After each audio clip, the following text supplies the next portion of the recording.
let's talk about your run into the UFC. And it's obviously there's 13 knockouts. We'll talk about going for 14, but there's been losses too. Let's talk about that part. How do you turn that loss around? Like, how do you clear your head? Like, how long does it take you? This is something I talked to Chad Mendes, and it's like when Chad Mendes, when I had him on, he said that was one of the hardest things. Was it wasn't a loss; it was a disappointment for everybody else. He felt like he had everybody else he disappointed along the way, which is crazy. You think about that he thought that way. But when you lose, and we'll talk about your victories next, but when you lose, like, where's the mindset? Like, how do you reset yourself? How do you get yourself going? Is it easy for you? Is it hard for you?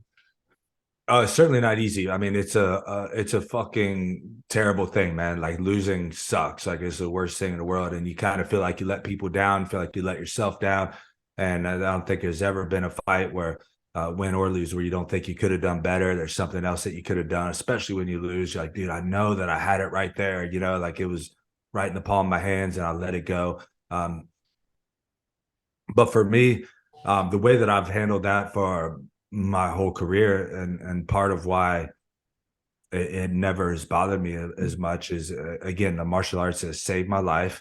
I always say I'm going to die on the mats one day. I'm a martial artist for life, so I look at every fight as a martial arts competition, and this is just a picture in time of where my journey is on that day. I'm blessed that I get to get paid for it, and I'm blessed that I've put in the time and are thankful for my work ethic that I put in the time and been able to reap some rewards out of this. You know, I get a brand, I get some financial compensation for it, able to feed my family and shit.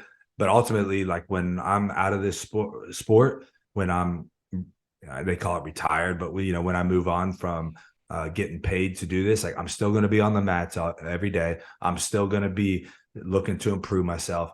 And that's why I say I'm gonna die on those mats. Like I'm married to this shit, and this is what I'm gonna do my whole life. So I can look at that fight as okay, that's where I was on that day. Maybe if I would have fought him the day before, I would have kicked his ass, but he kicked my ass that day. Maybe if I would have woke up on a different side of the bed, you know, who knows, right? So Yeah.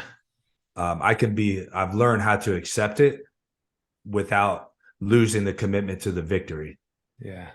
So I can accept whatever happens, happens. But from day one, when I accept the fight, I'm committed to victory. And I won't accept anything less for myself than victory. But if that happens, and if that's the way, you know, whatever higher power or God or whatever, or the way fate works out or whatever, that's fine. I can accept that. That's where my martial arts was on that day. Let's go make it better.